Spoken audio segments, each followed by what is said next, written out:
প্রিয় দর্শক, আসসালামু আলাইকুম। তো দর্শক, যাকে দেখতে পাচ্ছেন তার নাম হচ্ছে সাগরিকা। সাগরিকার বিয়ে শাদী হয়নি, কারণ সাগরিকার ঘরে সৎ মা।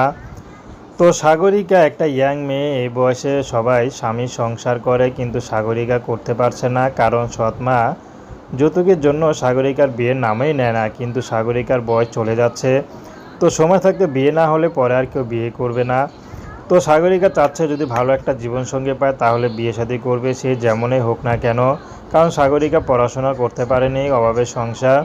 তো সাগরিকা চাচ্ছে যদি ভালো একটা মানুষ পায়, সে আর পড়াশোনা না থাক, যদি সে শুধু 3 বেলা যদি একটু সাগরিকার ডাল ভাতের দায়িত্ব নিতে পারে, তাতেই সাগরিকা খুশি। সাগরিকা বর্তমানে তার এক ফুপুর বাসায় কাজ করে, সেখানে রান্নাবান্নার কাজ করে, যা পায় তা দিয়ে সব সৎমায়ের হাতেই তুলে দেয়। তো দর্শক, এই ছিল সাগরিকার জীবনের কষ্টের জীবন কাহিনী। তো প্রেম, ভালোবাসা, সাহায্য, সহযোগিতা, বিয়ে শাদী করা একান্ত আপনাদের ব্যক্তিগত ব্যাপার।